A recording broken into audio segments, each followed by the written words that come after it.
There is still a long legal battle ahead for the governor. 41 Action News reporter Tom Dempsey has a look at what's happening right now as prosecutors decide whether to refile a charge against the governor. Well, the legal fight involving Governor Eric Greitens has transitioned from this courthouse in St. Louis to dueling statements between both sides' attorneys. But with the lead investigator for the prosecution now under investigation, even more questions arise about what could lie ahead. After the dismissal of a felony invasion of privacy charge against Governor Eric Greitens, the battle between attorneys continues. The governor's legal team releasing a statement this week accusing Don Tisby, the lead investigator for the prosecution, of, quote, lying about methods and evidence collected, and saying he should be charged with perjury.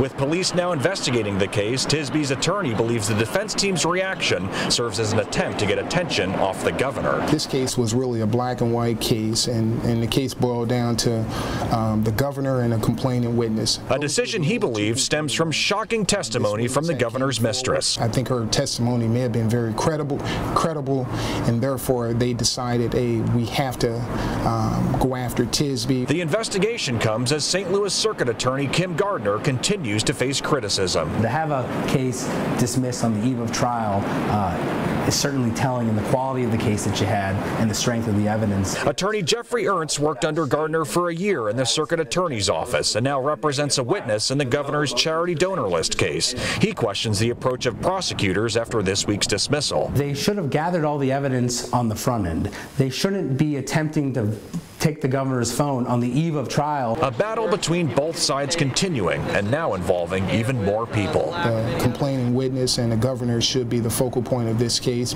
They were the only two in this room. 2 days after the dismissal, it's still unknown if the prosecution will refile charges against Governor Eric Greitens. In St. Louis, I'm Tom Dempsey, 41 Action News.